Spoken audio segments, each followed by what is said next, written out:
अगर लमसम में निवेश करना है तो कौन से ऑप्शन चुनकर उनको इन्वेस्ट करना चाहिए? मैं चाहूंगी कि आप इसको बताएं कि आखिर कहाँ पर निवेश किया जाना चाहिए जहाँ की उनको प्रॉफिट हो सके।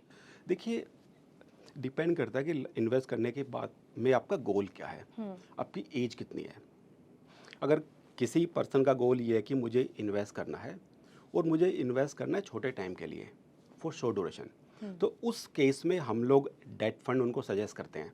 आप डेट फंड कर सकते हैं, हम्म। आप एफडी करा सकते हैं, आप पोस्ट ऑफिस में जा सकते हैं हम्म। छोटे टाइम के लिए। बट जहाँ पे किसी का भी पर्पज़ ये है कि मेरे को अच्छी रिटर्न चाहिए, लाइक 12% मुझे चाहिए, 8% नहीं चाहिए, तो वहाँ पे उन पर्सन को हमेशा इक्विटी में इन्वेस्ट करना चाहिए और इन्वेस्ट करना चाहिए लंबे टाइम के लिए हम्म। इक्विटी में। तो आपको ये देखना है कि मेरी रिक्वायरमेंट क्या है, उस हिसाब से फिर आपको अपने प्रोडक्ट चूज़ करना है। नो डाउट इक्विटी सबसे बेस्ट ऑप्शन है। हम्म। अगर आप इक्विटी में इन्वेस्ट करते हैं और अपने पैसे को टाइम देते हैं 10 साल 15 साल, तो जो इक्विटी बनाएगा ना वो रिटर्न आपके लिए कोई भी नहीं बना सकता, उसके आसपास कोई भी नहीं होगा, चाहे वो कोई भी अदर ऑप्शन हो। अच्छा, गोल्ड ईटीएफ भी नहीं? नहीं, देखिए गोल्ड ईटीएफ, बट वो इतना नहीं बनाएगा। हम्म। गोल्ड क्या है कि गोल्ड की अपनी ना अगर हम बात करें इन्वेस्टमेंट को देखने के लिए, तो गोल्ड की अपनी एक अलग ब्यूटी है।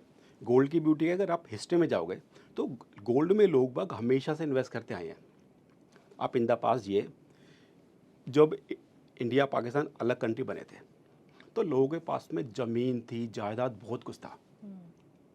कोई अपने साथ लेके नहीं आया। जिनके पास गोल्ड था बैग में डाला, हम्म। डाल के आ गए। एक तो ये गोल्ड की ब्यूटी इन्वेस्ट करने की। दूसरी क्या कि आप ना, आपके हाथ में रुपीज़ है, आप रुपीज़ लेके किसी दूसरी कंट्री में जाइए, हम्म। तो हो सकता है इंडियन रुपीज़ वहाँ पे चले, हम्म। हो सकता है ना चले, बट आप सोने का सिक्का लेके जाइए, देश पूरी दुनिया में आप कहीं जाइए तो हर जगह चलेगा। तो ये गोल्ड की सेकंड ब्यूटी है। तो गोल्ड में इन्वेस्ट करने के अपने कुछ अलग रीज़न है। गोल्ड कभी भी आपको ना नेगेटिव रिटर्न नहीं देता है, बिल्कुल। बट लॉन्ग टर्म में गोल्ड कभी एक्स्ट्राऑर्डिनरी नहीं देता है। ये श्योर है कि अगर आज इन्फ्लेशन 7% है हम्म। तो गोल्ड आपको बाय डिफ़ॉल्ट इससे ऊपर आपको देता रहेगा। और बीच बीच में हर 3-4 साल में टाइम आता है जब साल 2 साल के लिए गोल्ड एकदम से ऊपर तेज़ी से भाग जाता है। हम्म। तो इसलिए गोल्ड आपका इन्वेस्टमेंट के बाद हमेशा होना चाहिए, आपको गोल्ड रखना चाहिए अपने इन्वेस्टमेंट के अंदर, हम्म। वो हमेशा बेस्ट रहता है रखना। बिल्कुल। नरेंद्र जी, लेकिन सवाल ये होता है ना कि देखिए लमसम में एक बड़ा अमाउंट होता जी, है और आदमी को ये सोचना है कि मुझे कहाँ पे इन्वेस्ट इन्वेस्ट करना करना है। है। आपने अपनी बात से कहा कि इक्विटी सबसे बेहतर हो सकता है, हालांकि लॉन्ग टर्म को लेकर आपने जोर दिया, लेकिन अगर मैं सवाल आपसे ये जानना चाहूँ कि अगर लमसम निवेश इक्विटी में ही करना है और वो ये चाहता है कोई आदमी कि मैंने अगर लमसम अमाउंट लगानी है इक्विटी में लगानी है तो मुझे कम टाइम में अच्छा मुनाफा चाहिए, तो फिर उस दरमियान आप क्या सजेशन देंगे? देखिए ये ना थोड़ा सा मैं कहूँगा मुश्किल काम है, हम्म। कम टाइम में आप बड़ा मुनाफा बनाएं। ये सारा सारा डिपेंड करता है मार्केट सिचुएशन के ऊपर। अगर मार्केट अपने हाई पे है, हम्म। अगर आज मानिए हमारे आसपास बात चल रही है, लोग बाग बात चल रहे हैं कर रहे हैं कि पिछले 1 साल में मैंने इतना रिटर्न बनाया है, 1.5 में मैंने इतना रिटर्न बनाया, उस फंड ने उतना दिया है। अगर इस तरह की बातें चल रही हैं तो वहाँ पे चांस है कि आने वाले टाइम में आप लमसम डाल के आप ज़्यादा बड़ा पैसा नहीं बना पाएंगे, क्योंकि मार्केट ऑलरेडी अपने हाई पे है। हम्म। बट अगर इसका रिवर्स है, लोग बाग ये बातें कर रहे हैं कि यार 1 साल में मेरा पैसा 1 लाख डाला था, आज वो 95,000 है, हम्म। या फलाने फंड ने 1 साल में इतना नेगेटिव दिया है, तो उस केस में आप लमसम डालने की सोच सकते हैं। तो वहाँ से आपको इस चीज़ का थोड़ा फ़ायदा हो सकता है। बट जो प्रिंसिपल है, प्रिंसिपल तो यही कहता है कि आपको हमेशा पैसा हाई रिटर्न के लिए लंबे टाइम के लिए ही डालना चाहिए, हम्म। कि छोटे टाइम में कोई एक बना लेगा, हम्म। बट ज़्यादातर लोग बाग उसमें फिर लॉस ही खाएंगे। हम्म। जो बाई चांस लक्की होगा वो बना लेगा, बाकी तो फिर लॉस ही खाएंगे। तो इसलिए हमेशा इन्वेस्टमेंट करना चाहिए, लंबे टाइम के लिए ही करना चाहिए। बिल्कुल। छोटा टाइम है तो फिर आपको डेट में जाना चाहिए, हम्म। जहाँ पे शॉर्ट लिएगा, अगर अच्छा डेट फंड है तो आपको 7-8% आपको दे देगा, तो आपका गोल बीट नहीं होगा, हम्म। तो वो आइडियल रहता है। बिल्कुल। अच्छा, एज अ एक्सपर्ट आप क्या एडवाइस करेंगे कि लमसम करना बेहतर है या फिर आप अभी भी एसआईपी को लेके ही ट्रस्ट आपका बरकरार है कि करो तो एसआईपी करो, थोड़ा लमसम से बचो, ऐसा कुछ है? नहीं, मैं दोनों चीज़ों को सेम वेटेज देता हूँ। हम्म। एस आई पी बहुत अच्छी चीज़ है, इसको मैं 10 में 10 मार्क देता हूँ। लमसम के लिए मैं सेम कहता हूँ कि लमसम में भी अगर आपके पास पैसा है तो आपको इन्वेस्ट करना चाहिए, बट करने के टाइम पे सिचुएशन क्या है वो आपको देखना पड़ेगा। बिल्कुल। फॉर एग्जांपल, अभी मैंने बताया था कि एक टाइम आता है जब लोग बाग बात कर रहे होते हैं कि मार्केट तो यार बहुत बेकार है, हाँ। अच्छा नहीं कर रहा है, जो आज बातें कर रहे हैं इसको हम बोलते हैं बियर मार्केट। एक टाइम आता है जो 2 साल पहले था हम्म, कि यार मार्केट तो रिटर्न ज़बरदस्त दे रहा है, बिल्कुल। मैंने इतना उसको हम बोलते हैं बुल। Bull market. हम्म। अगर आप एसआईपी करते हैं तो कोई फ़र्क नहीं पड़ता कि बुल है बियर मार्केट है, अच्छा। दोनों टाइम में आप अच्छा पैसा बनाएंगे। मार्केट बढ़ेगा तो आपका पैसा ऊपर जाएगा, हम्म। मार्केट गिरेगा तो आपको ज़्यादा फायदा होगा। 100 रुपये की चीज़ आपको 80 रुपये में मिल जाएगी, तो उसमें भी आपका फ़ायदा है। तो जहाँ तक बात एसआईपी की है, तो दोनों सिचुएशन में विन विन सिचुएशन है। जब आपके पास में पैसा हो आप एसआईपी चालू कर दो, कोई दिक्कत नहीं हो रही। बट लमसम में थोड़ा सा डिफरेंट है। जब आप लमसम पैसा डालते हैं आपको देखना है कि मार्केट कहाँ पे है। अगर लोग बाग बातें कर रहे हैं कि यार पिछले 2 साल तो बड़े बेकार रहे मार्केट के लिए, हमने गवाया, इट मीन्स भैया बेस्ट टाइम है, कुछ मत सोचो, पब्लिक नेगेटिव बात करिए, आप अपना पैसा उठा के डाल दो, कोई डाउट नहीं, आप अच्छा बनाएंगे। बट जहाँ पे ये लगता है कि यार नहीं, पिछले 2 साल में मार्केट बढ़ा है, रिटर्न दिया है 20% मार्केट ने, मार्केट वैल्यूएशन हाई है, तो वहाँ पे आपको वन टाइम लमसम पैसा आपको नहीं डालना चाहिए। अच्छा। अब एक इम्पोर्टेंट क्वेश्चन आता है कि अगर आपने पैसा है आपके पास में और आप पैसा नहीं डाल रहे हैं, हम्म। तो उस सिचुएशन में क्या। मैं अपने 20 साल के एक्सपीरियंस से आपको बताता हूँ जो मैंने देखा है। जी। सपोज मार्केट बिल्कुल हाई पे है, यहाँ से गिरने के चांस बनते हैं मार्केट के। 100 क्लाइंट है जिनके अकाउंट में 1 लाख पड़ा हुआ है, उन्होंने देखा यार मार्केट तो बहुत हाई है, डालेंगे तो मार्केट गिरने के चांस है, तो हम क्या करें। तो लोग क्या सोचते, चलो यार हम इसको रोक लेते हैं पैसे को। सपोज 1.5 साल के बाद में टाइम आया जब मार्केट करेक्ट होकर नीचे आ गया, टाइम आ गया लमसम इन्वेस्ट करने का, तो वहाँ पे क्या होगा, जब आप क्लाइंट को फ़ोन करेंगे कि सर वो पैसा था, तो 100 में से ना 50 क्या बोलेंगे, सर पैसा तो खर्च हो गया। एक बोलेगा कि सर वो 1 लाख था ना, अभी तो मेरे पास 90 बचा है। कोई बोलेगा सर मेरे पास तो 40 ही बचा है। तो 100 में से केवल 5 ऐसे लोग बाग होंगे जिनका 1 लाख रुपए अकाउंट में पड़ा होगा जो इन्वेस्ट कर पाएंगे। बाकी 50 का जीरो हो जाएगा, खर्च कर देंगे, वी आर ह्यूमन बींग, सबके साथ होता है। और कुछ का पैसा थोड़ा बहुत खर्च खर्च करेंगे। तो ये अपने आप में ना बड़ी बेकार सिचुएशन है। अगर वो बंदा पैसा डाल देता ना हाई में, तो भी 5-10 साल में रिटर्न बना लेता है। यहाँ तो उसका पैसा बिना इन्वेस्ट किए जीरो हो गया, उसने दाएं में खर्च कर दिया। तो ये बड़ी बहुत मेजर वो आती है। तो यहाँ पे एक टर्म जो आती है जो इम्पोर्टेंट है, डेट इज़ एसटीपी, अच्छा। Systematic transfer plan. हम लोग बात करते हैं एसआईपी की, आज के टाइम पे सब बात कर रहे हैं। अब बात होने लगे एसडब्ल्यूपी की। एसटीपी बहुत इंपॉर्टेंट है। इसमें क्या होता है कि सपोज आज मार्केट बिल्कुल हाई पे है, आपके पास 10 लाख रुपए हैं, आपको इन्वेस्ट करना है। तो एसटीपी में एक फंड से पैसा, म्यूचुअल फंड कंपनी के एक फंड से पैसा निकल के दूसरे फंड में शिफ्ट होता रहता है। अच्छा। अब सपोज मेरे पास 10 लाख रुपए है, मुझे पैसा डालना है और मार्केट हाई पे है, तो मैंने देखा है HDFC for example, HDFC multi cap अच्छा फंड है, मुझे पैसे उसमें डालना है, बट मार्केट तो हाई है, मैं क्या करूं।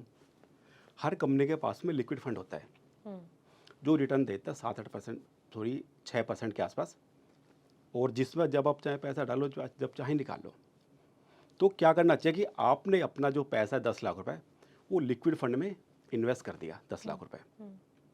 उसके बाद में आपने म्यूचुअल फंड कंपनी को इंस्ट्रक्शन दे दिए कि हर मंडे को मेरे लिक्विड फंड में से 25,000 रुपये एचडीएफसी मल्टी कैप में इन्वेस्ट हो जाएं। एक महीने में 4 संडे आएंगे, सॉरी 4 मंडे आएंगे, तो एक महीने में हमने 1 लाख, हमने 25-25 करके हमने एक महीने में मेन फंड में डाल दिया। तो ऐसे करके अगले 10 महीने में हमारा सारा पैसा मेन फंड में आ जाएगा। अच्छा। और अगर मार्केट को गिरना होगा तो 10 महीने में मार्केट गिरेगा और आपको हर बार आपको सस्ते में यूनिट्स मिलती चली जाएंगी। तो आपने क्या है कि मार्केट अगर वहाँ से गिरेगा तो आपने उसको कवर कर लिया, आपने उसका फ़ायदा उठा लिया। साथ में यहाँ पे फ्लेक्सिबिलिटी होती है, जरूरी नहीं है कि आपको हर महीने 25 से डालना है। सपोज आपने एसआईपी चालू, एसटीपी चालू कर दी और 3 महीने बाद तो बड़ा मेजर करेक्शन आ गया, अच्छा। तो आपने क्या किया कि जो आपके पास पैसा बचा हुआ था ना लिक्विड फंड में, हाँ। वो आपने सारा उठा के एक साथ डाल दिया, तो आपने उसका फ़ायदा ले लिया। तो इसलिए जब भी ये हो कि आपको पैसा डालना है, मार्केट हाई, तो आपको एसटीपी करनी चाहिए, उस पैसे को रोकना नहीं है आपको। अच्छा। आप एसटीपी करके आप इन्वेस्ट करना चाहिए। तो ये भी ना डिपेंड करता है, जब आप एसटीपी कर रहे हैं तो सिचुएशन क्या है। अगर मानिए मार्केट अपने हाई से 5% टूट गया है, तो वहाँ पे 10 लाख है, तो पता चला 2 लाख तो आपने उसी दिन डाल दिया, 8 लाख की आपने एसटीपी कर दी। तो थोड़ा सा मार्केट देख के चीज़ों को मोल्ड करके आप इसका फ़ायदा उठा सकते हैं, तो वो सबसे आइडियल रहता है।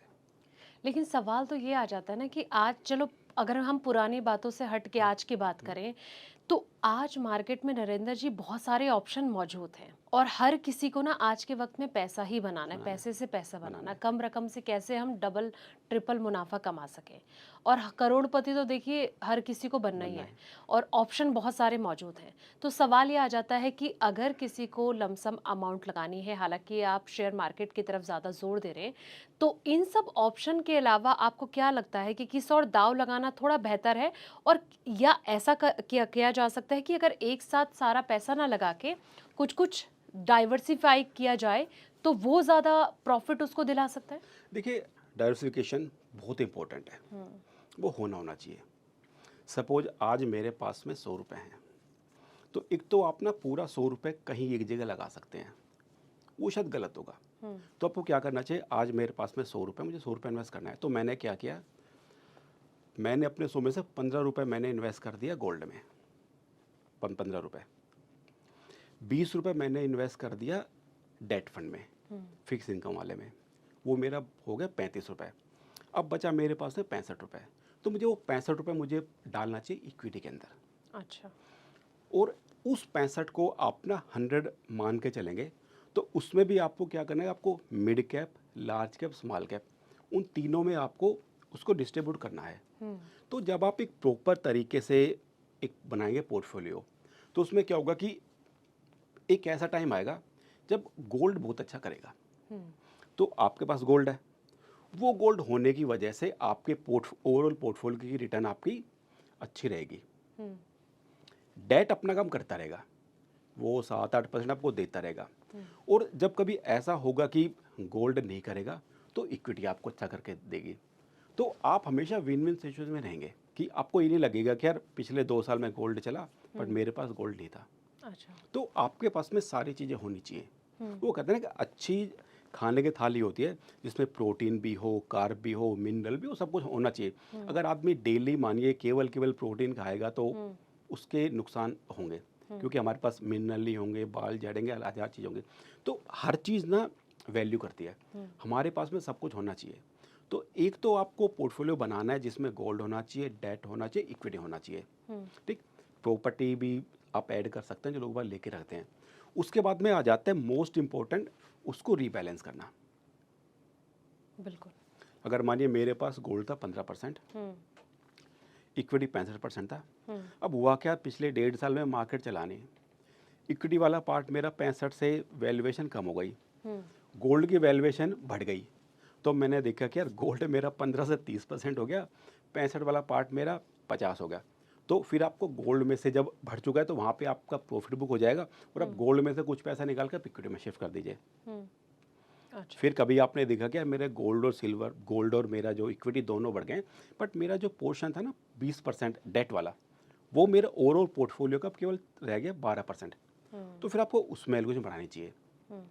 जब भी लगे कि यार इक्विटी 2 साल से चलाए और इक्विटी मेरा ओवर वो हो गया है पोर्टफोलियो में, तो फिर आपको मतलब उसको फिर कम करना है। तो आपको विद टाइम आपको फिर उसको रीबैलेंस कर करके चलना है, तो वो सबसे आइडियल रहता है। नरेंद्र जी, डाइवर्सिफिकेशन की बात तो हो गई है, आपने बता भी दिया कितने कितने परसेंट कहाँ कहाँ पे जाना चाहिए और किस किस सिचुएशन को एक इन्वेस्टर फेस कर सकता है। लेकिन सवाल ये आ जाता है फिर से कि अगर किसी को करोड़पति बनना है, अच्छा पैसा कमाना है, तो फिर ऐसे में कहीं ना कहीं एक फंड सिलेक्शन जब होता है तो बहुत तरह के क्वेश्चन एक इन्वेस्टर के माइंड में रहते हैं कि अगर उसे अपना पैसा लगाना है तो फंड सिलेक्शन के टाइम पे उसे बहुत सारी दुविधा उसके सामने रहती है। उनको लेकर आप क्या एडवाइस करना चाहेंगे? देखिए, अगर हम बात करें इक्विटी फंड सिलेक्शन की, तो कुछ पैरामीटर हैं जो आपको देखने चाहिए। सबसे पहले आपको ये देखना कि जो आपका फंड है वो फंड किस कैटेगरी में आता है। मिड कैप है, लार्ज कैप है, स्मॉल कैप है। और पिछले 1 से 1.5 साल में वो कैटेगरी कैसी रही है, अंडर वैल्यूड है, ओवर वैल्यूड है। अगर अंडर वैल्यूड है तो आपको उसको चूज़ करना चाहिए। जो चीज़ ओवर वैल्यूड है 2 साल में बढ़ चुकी तो उसके चांस कम है आगे बढ़ने के, ये इंपॉर्टेंट होगा। दूसरा, फंड मैनेजर का खुद का एक्सपीरियंस बड़ा मैटर करता है कि वो कितने टाइम से फंड को मैनेज कर रहे हैं, प्लस वो इस फंड के अलावा कौन कौन सा फंड साथ में मैनेज कर रहे हैं, उनकी परफॉर्मेंस कैसी है, वो इम्पोर्टेंट होता है। तीसरा में ये देखना कि क्या कोई ऐसा फंड तो नहीं ले लिया कि जिसमें हर 2-3 साल में फंड मैनेजर ही चेंज हो जाता है। तो हर फंड में तो अपने नए माइंड सेट के साथ में आता है, आपको ये वाला देखना है। अच्छा। तो ये 3-4 चीज़ देख के फिर आपको फंड सेलेक्ट करना चाहिए।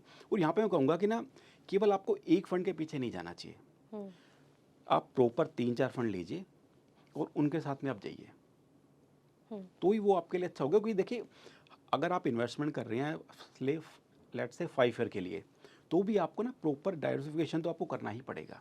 क्योंकि 5 साल में ऐसा नहीं होगा कि जो आपने चीज़ ली है, सपोज किसी ने आज स्मॉल कैप ले लिया, मिड कैप ले लिया, आज के टाइम को देखते हुए, तो 5 साल में केवल यही दोनों चलेंगे नहीं।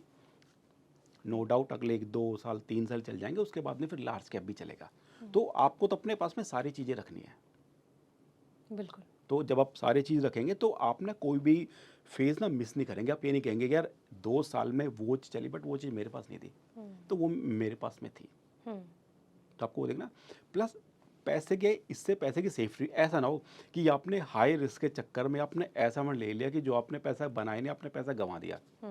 कि आज आपने पैसा डाला, 3 साल के बाद में 10 लाख की वैल्यू 9 लाख रुपए, नहीं, ऐसा नहीं होना चाहिए।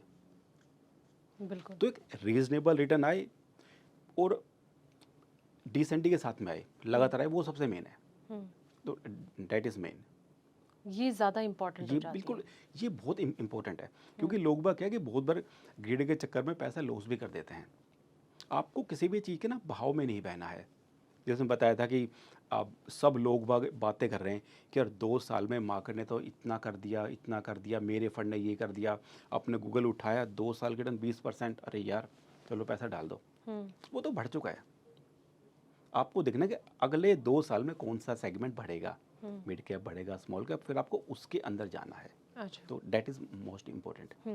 अच्छा, मैं आपसे कुछ फंड्स के बारे में जानना ये चाहूँगी जी। कि आप क्या सजेशन देंगे कि किन-किन फंड्स में पैसा लगाया जा सकता है, खास तौर पर अगर उसे लमसम निवेश करना है तो? देखिए, अगर कोई भी पर्सन है जो पहली बार इन्वेस्ट कर रहा है, अच्छा। फर्स्ट टाइम न्यू है, तो उनको ना बैलेंस या हाइब्रिड फंड बोलते हैं, जिसमें 65% डेट होता है, 35% इक्विटी हो, सॉरी 65% इक्विटी होता है और 35% डेट होता है। तो आपको उसमें जाना चाहिए अगर आप बिगिनर हैं, आप पहली बार कर रहे हैं, या फिर आपकी एज 50 साल से ज़्यादा है और आप अपनी अर्निंग लाइफ के ना लास्ट स्टेज पे हैं, अर्निंग लाइफ की, आपको रिटायर होना है, फिर आप ज़्यादा रिस्क नहीं ले सकते। तो इन 2 सिचुएशन में आपको हाइब्रिड फंड में जाना चाहिए। अच्छा। सेकंड, अगर मानिए आदमी की एज थोड़ी कम है, उनके पास में काफ़ी लंबा टाइम है इन्वेस्टमेंट के लिए, तो वहाँ पे उनको जाना चाहिए मल्टी कैप या फ्लेक्सी कैप में। जो मल्टी कैप होता है, मल्टी कैप फंड के अंदर mid cap, small cap, large cap तीनों ही होते हैं और वो होते हैं 33% तीनों सेगमेंट होते हैं। फ्लेक्सी कैप में क्या होता है कि चीज़ों तीन होती हैं, बट फंड मैनेजर ना अपने हिसाब से किसी एक सेगमेंट को ज़्यादा कर सकता है। उनको लगता है कि यहाँ से लार्ज कैप चलेगा, तो लार्ज कैप में ज़्यादा इन्वेस्ट करेंगे, मिड कैप स्मॉल कैप में कम कर देंगे। तो बेस्ट है कि आप अपना लगभग 60-65% पैसा आप डालिए मल्टी कैप में,